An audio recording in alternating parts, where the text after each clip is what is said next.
이번 주는 방산하고 조선을 하려고 지난 주말에 준비를 했어요. 근데 이제 공교롭게도 어저께 또 양쪽이 다 이벤트가 좀 발생이 되면서 올랐죠.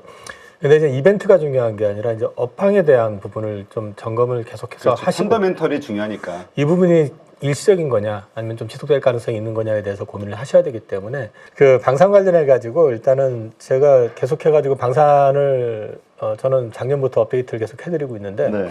방산은 이거 일회성으로 넘어갈 시장 아니다 라는 거를 좀 먼저 말씀을 좀 드리고요. 일단 먼저 차트부터 보고 말씀드리겠습니다. 네. 이게 우리나라 방산 수출 관련돼 가지고 금액 추이입니다. 25년까지 나와 있는데 이거는 지금 수주 물량을 근거로 해서 잡은 거니까 틀린 얘기는 아닐 거고요. 이런 부분들을 딱 눈에 보시면은 눈에 급격하게 올라간 건 22년부터라는 걸 보이실 수 있을 거예요. 그리고 또 한 단계 더 레벨업이 되는 거는 23년 이후에 또 한 단계 더 레벨업이 되고 있다는 걸 느끼실 겁니다.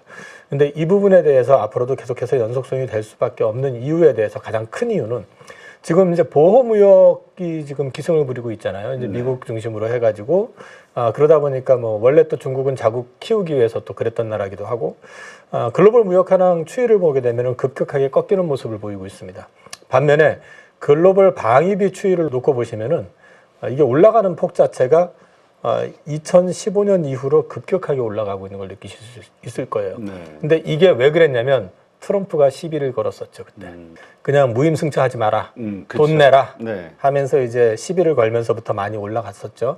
어저께 기사에 어떤 게 나왔냐면은 백악관 시절에 트럼프 대통령이 한 말이 기사화됐습니다. 그게 뭐였냐면, 그 당시에 이제 나토에 요구했던 게 국방비가 국가 GDP의 2% 이상을 해야 된다라고 했는데, 무임승차한 애들이 많다고 해가지고 막 비판을 하고, 우리나라에다가는 한미 이제 상호 방위 협정에 따라서 주한미군 주둔비 관련된 부분을 갖다가 많이 이제 반영을 하게 요구를 했었죠. 근데 결과적으로는 합의를 하기는 했는데 그 당시에 백악관 안보 보좌관이나 이런 사람들이 설득을 해서 합의가 된 거지 트럼프는 반대했었다라는 거죠. 심지어 뭐라고 얘기했냐면은 전부 방위비 2%도 안 내고 그냥 계속해서 어영부영 지내고 있는 국가들 나토 그 연합군들이 많은데 이런 국가들한테 2%는 말도 안 된다. 4%는 받아야 된다라고 얘기를 했었습니다. 그 얘기는 앞으로 지금 트럼프가 되든 안 되든 특히 트럼프가 될 경우에는 이걸 가지고 한 번 더 시비를 걸 가능성이 높다라는 걸 이제 얘기해야 될 것 같고 이것과 관련해 가지고 지금 한 번 우크라이나가 러시아한테 전쟁이 나고 지금까지 왔는데 미국이 보여준 모습 자체가 이전과 같이 군대를 파견을 해서 지켜주는 모습이 아니었잖아요.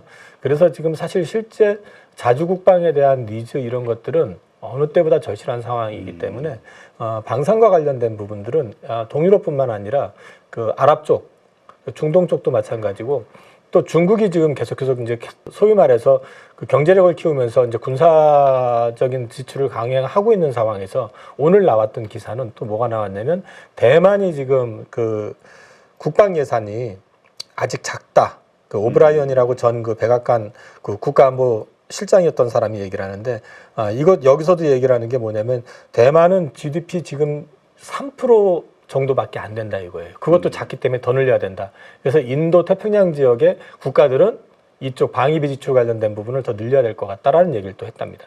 그래서 이쪽과 관련된 거는 계속해서 지켜보셔야 된다는 얘기고 이게 기사들은요 내용을 보시면은 뭐 저기 G7 국가가 이제 나토하고 G7에서 지금 우크라이나 재정 지원하는 문제에 대해서 얘기를 걸었는데 이게 이제 보면은 그 재원이 그 러시아 그 외환 보유고를 갖다가 러시아의 돈이죠. 이제 그 맡겨놨던 보유 외환액을 가지고 이제 이자 수익을 담보로 원금을 빼기는 지금 좀 부담스러우니까 이제 대출하는 방안 이런 것들 얘기가 나오고 있고 그 다음에 이제 또 지금 시장에서 주목을 이제 해볼 만한 이슈로 뭐가 있냐면은 그 26일로 돼 있는데 29일이라고 얘기도 하긴 하는데 8월 2일까지 지금 하와이에서 진행되는 훈련이 있습니다. 림팩 훈련이라고요. 이쪽에 이제 우리나라 이제 해군도 참여를 하고 이게 지금 태평양 지역의 연안에 있는 이제 소위 말해서 미국 우방 국가들이 참여를 하는데 여기에 이제 우리나라에서 비공이라고 하는 이제 무기가 또 실전 테스트를 받습니다. 비공은 이제 LIG 넥스원 거고요. 근데 이게 처음이 아니라 세 번째 테스트거든요. 그래서 미국 진출이 가능한 거 아니냐라는 기대감이 지금 시장에서 지금 또 나오고 있고 그거 외에 LIG 넥슨은 지금 이제 고스트 로보틱스라고 하는 이제 로봇 개를 만드는 회사, 이거를 지금 인수를 거의 이제 마무리 단계까지 온 것 같은데, 인수를 하게 되면 그걸로 그치는 게 아니라 그걸 가지고 미국 시장에 들어가면서 방산 시장에 역시 진입하는 거를 지금 목표로 하고 있다. 그래서 미국 방산 시장에 대해서 지난번에 해군 MRO 관련된 얘기도 나왔지만 국내 방산업체들이 지금 노크를 계속하고 있다. 그렇기 때문에 우리나라가 미국 시장에 실제로 진출을 하게 되고 납품을 하게 될 경우에는 이거는 또 다른 차원이 다른 레퍼런스가 될 수가 있기 때문에 앞으로 이제 방산 관련된 부분은 보셔야 된다라는 걸 말씀을 드리고요. 지금 그 유로 사토리가 지금 개최가 돼서 우리나라에서는 하나유로, 스페이스, 현대로템, LIG 넥스원 등이 지금 참여를 해가지고 지금 상담도 하고 있고 전시를 좀 하고 있는데요. 어저께 기사가 나왔죠. 저기 K9 자주포가 루마니아하고 1.3조 1조 3천억짜리 계약이 거의 확정됐다. 사인은 아니고 거의 확정이 됐다라는 얘기가 나왔고요. 어저께 또 방사청장 인터뷰를 통해서 나왔던 거는 K2 전차 폴란드 2차 계약이 9월 정도면은 정식으로 실행 계약이 이루어질 것 같다라는 얘기가 나왔었습니다. 그리고 지금 최근에 방산업 관련해 가지고 뉴스화되고 있는 것들이 뭐냐면 이제 슬로바키아 쪽에서도 104대의 전차 구입 관련해 가지고 현대로템에다가 지금 참여 요청을 지금 일단 한 상태고요. 근데 이제 슬로바키아 쪽 같은 경우는 사실 이제 체코하고 이쪽 동네는 독일하고 좀 가까운 측면이 좀 있는데 슬로바키아는 딜레마가 뭐가 하나 있냐면은 그 국가의 국토의 75% 이상이 산지입니다. 네. 그래서 이제 전차가 운행을 하는 데 있어 가지고 독일 전차는 무거워서 운행하기가 좀 어렵다. 이번에 이제 폴란드에서 실전 테스트 훈련을 했었는데 결과적으로 진흙탕에 빠져가지고 제대로 가동을 했던 거는 K2 전차밖에 없다. 뭐 이래가지고 슬로바키아 쪽에 대한 기대감도 조금 있는 것 같습니다. 그 외에 이제 하나에어로스페이스 경전차 관련된 부분이 라트비아 수출도 좀 진행을 지금 하고 있는 것 같고요.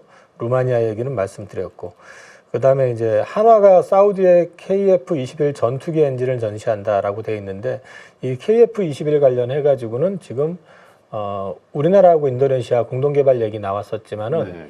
거기에 지금 조금 노이즈가 있기는 한데 그 실제로 이쪽에 관심을 많이 보이고 있는 국가는 폴란드하고 사우디하고 아랍에미리트입니다. 근데 이게 아마도 지금 미국 쪽에서 이제 그 승인이 나야지만이 아마 그쪽에서 참여가 가능할 거기 때문에 지켜봐야 될 이슈이기는 하지만 가능성은 충분하다 그렇게 말씀드릴 수 있을 것 같고, 그 다음에 이제 헤리티지 재단에서 그 미 군함 군비 부족 문제 이런 거 언급을 했다고 그러는데 지금도 그 군함 기준으로 봤을 때 중국에 비해서 숫자가 작습니다, 미국이. 네. 근데 문제는 시간이 가면 갈수록 25년 되게 되면은 미국은 퇴역함이 늘어나는데, 그래서 실제로 군함이 더 줄어드는데 반면에 중국 같은 경우는 군함 수가 더 많이 늘어납니다. 그래서 이런 부분들 때문에 어쩔 수 없이 지금 미 해군성에서 MRO 쪽을 갖다가 우방국한테 개방을 하려고 하는 거고, 그 대상이 하나오션, 그 다음에 현대중공업이 된다고 보시면 될 것 같습니다. 앞서 잠깐 언급드린 거 외에도 현재 국내 방산업체들이 24년도 현재 진행형으로 있는 것들이 이렇게 리스트업을 좀 해놓은 게 있는데, 말씀드린 거를 제외하고 좀 중요해 보이는 거, 체크해 볼 만한 거 하나를 좀 말씀을 드리면, 한국항공우주 같은 경우는 사실 이게 되면은 대박인데, 될지 안 될지는 봐야 되지만 미 해군 전술훈련기 사업, 요게 지금 최종적으로 선택이 될 경우에는 500에서 600대까지 가능하다고 하거든요. 네. 이게 지금 컨소시엄이 아마도 록히드 마틴하고 지금 돼 있을 텐데 공군 훈련기 그 컨소시엄을 맺었을 때 그때 입찰을 했었을 때는 그때는 보잉이 됐거든요. 근데 이제 보잉이 사고를 쳤어요. 그렇죠. 예, 사고를 쳐서 납품도 안 되고 단가도 못 맞추고, 그래서 문짝 뜯어주고 얼마 전에 막 그랬었죠. 네, 그래서 이제 미 국방부 쪽에 찍혔다 뭐 이러면서 이번에는 가능성이 있지 않느냐라는 기대감이 있습니다. 되면은 뭐 당연히 뭐 말할 필요 없이 역대급이 될 것 같고요. 그거 외에 현대로템 같은 경우는 이제 폴란드, 루마니아가 진행이 되고 있고, LIG 같은 경우는 지금 이제 청궁, 신궁 해가지고 또 루마니아 쪽에서도 또 지금 협의가 진행이 되고 있는 게 있고요. 이거 외에도 지금 이라크 쪽으로 추가적으로 이제 납품 관련해가지고 얘기들이 좀 오가고 있습니다. 특히 이제 우리나라 방산 시장을 우리가 지금 동유럽 얘기들을 많이 하고 있지만 중동 쪽을 무시할 수가 없는 게, 그렇죠. 중동은 항상 화약고였었고요. 우리가 뭐 이스라엘하고 그다음에 이제 아랍 쪽의 갈등만 얘기를 하고 있지만 사실 보면은 사우디하고 카타르 간의 사이도 되게 안 좋고 아, 그래요? 네, 이란하고 또 뭐 사우디 요즘 많이 좋아졌다고 하지만 그렇다고 해가지고 모든 걸 풀어헤칠 수 있는 관계는 아니거든요. 그래서 지금 이제 그런 부분들 때문에 재밌는 거는 카타르에서도 우리나라의 무기를 사러 오고 사우디에서도 오고 우리나라 무기가 양쪽으로도 들어갈 수 있는 그런 상황이다라는 거고 지금 특히 사우디 같은 경우는 이제 무기에 대해서 좀 진심일 수밖에 없는 게 미국을 예전처럼 절대적으로 신뢰하지 못하는 상황이잖아요. 그렇죠. 그러다 보니까 이제 사우디 쪽에서는 이제 한국산 무기에 대한 관심이 많고 또 이제 자국의 국가 안보를 위해서 기술 이전을 굉장히 많이 신경을 쓰는데 그쪽에 있어서 강점이 우리나라가 이제 갖고 있다 보니까 한국을 많이 찾고 있다 보시면 될 것 같습니다. 이거 외에도 1분기 실적이 어닝 쇼크가 하나에어로스페이스하고 현대로템이 나서 주가가 급락을 하면서 기관들이 수급이 굉장히 많이 빠졌었는데 최근에 수급을 다시 채우고 있는데 그 이유가 뭐냐면 그 당시에 컨퍼런스 콜을 할 때 1분기 실적은 다 2분기에 이연이 된다. 그래서 심지어 하나에어로스페이스 같은 경우는 2분기 실적이 2천억 원이 넘게 영업이익을 전망하고 굉장히 어닝 서프라이즈 가능성 이런 것들이 좀 나오고 있다라는 거고요. 그 다음에 이제 다른 것들보다도 이 지금 현재 이 긴장 관계, 이 대탕트가 이제 깨져버리면서 소위 말해서 이제 다국화되어 있는 이런 상황 자체는 추세로 봐가지고는 흐름이 1, 2년 만에 다시 회복되는 경우는 없습니다. 트럼프가 되면 뭐 러시아도 다시 러시아를 뭐 나토에 편입을 시키는 이런 얘기 한다고 그러는데 현실성이 없는 얘기고 역사적으로 봤을 때도 이게 냉전에서 대탕트 시대로 넘어가는 것도 한 30년, 40년 이상 걸렸고요.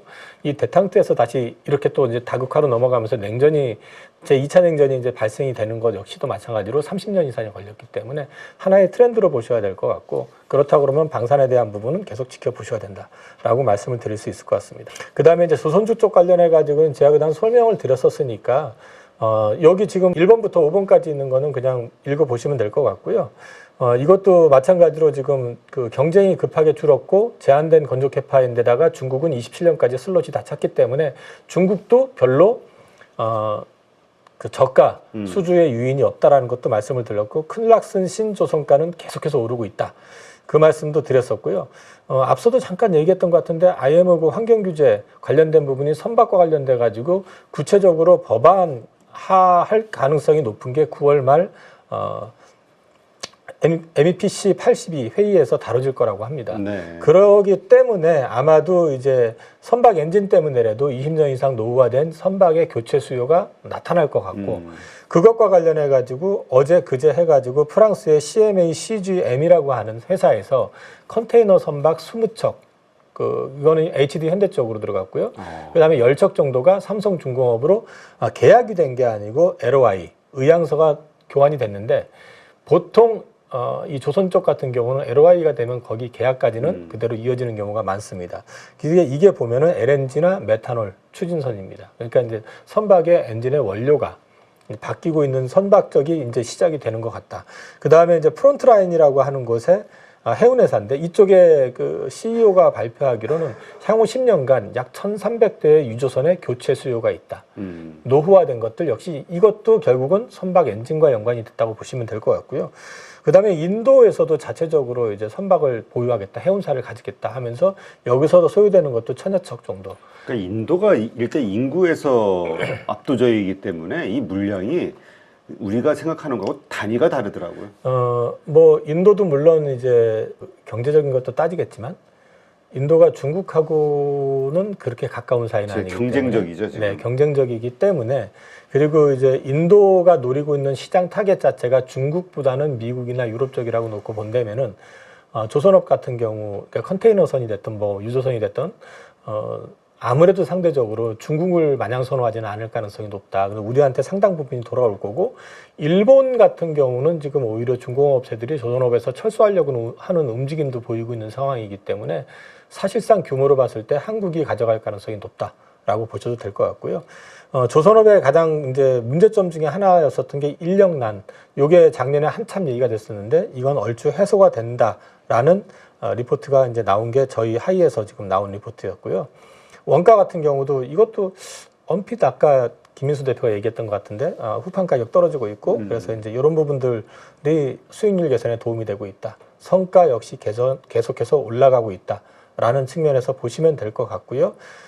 이 신조선과 관련해가지고 이거를 끌어올리는 주 요인 중에 하나가 주로 캐리어선, LNG 캐리어, 그다음에 암모니아 캐리어 하는 이런 캐리어선들인데 여기에 더해가지고 이제 그 앞서 우리나라 프랑스의 그 CMA사하고 이제 계약했었던 컨테이너선 같은 경우도 되게 보면 이제 그 16,000 TEU급 정도 되는 게 2억 불 대당. 상당히 높은 가격이거든요. 컨테이너인데 이제 그런 정도까지 올라갔기 때문에 마진에 대한 부분들은 크게 걱정하시지 마시라. 그리고 제가 중공업 계속해서 안 움직일 때마다 이걸 보여드렸었지만 실적이 본격적으로 좋아지는 건 3분기부터다.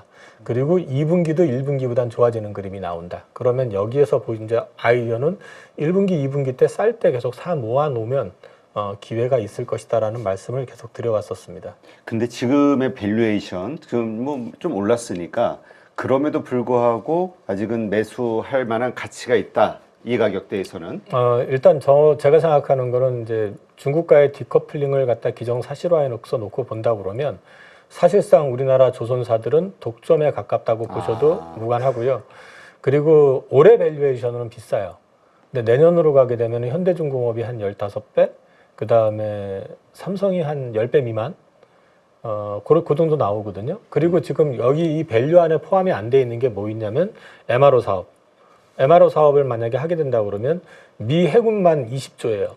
근데 지금 미 해군은 제가 보기엔 이건 뭐 제 추측이기 때문에 그렇다라고 얘기 못하지만 이쪽 정비 사업 같은 경우는 거의 다 우리가 아니라 그 우방 국가들한테 넘어갈 가능성이 높다. 그렇죠. 왜냐하면 자체 캐파가 선박을 건조하는데도 한계가 있기 때문에 그렇게 놓고 말씀을 드리면 그 시장이 20조인데 거기에 참여하고 있는 국가가 이탈리아, 호주, 일본 그리고 한국입니다. 할 예정인 것까지 하면. 근데 이탈리아나 호주 같은 경우는 조선소가 많지 않아요.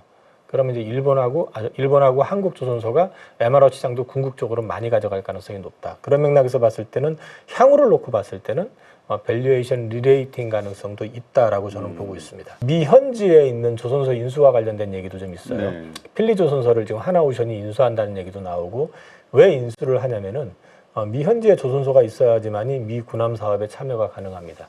그러면 뒤집어 놓고 얘기해서 미국의 군함을 갖다 납품할 정도가 만약에 된다면 그거는 또 다른 레퍼런스가 되는 거죠. 그렇죠. 그거는 뭐 다른 나라에다가 군함을 팔아먹는데 우리가 미군에도 납품한 경력이 있다라는 것만 가지고도 충분히 어필이 가능하다는 거죠. 그래서 그 시장이 굉장히 커질 수 있고 이쪽 관련해 가지고 현재 아직까지 미국을 제외하고 놓고 보면은 크게 5가지 지금 주요 프로젝트에 우리나라 업체들이 참여를 지금 하고 있습니다.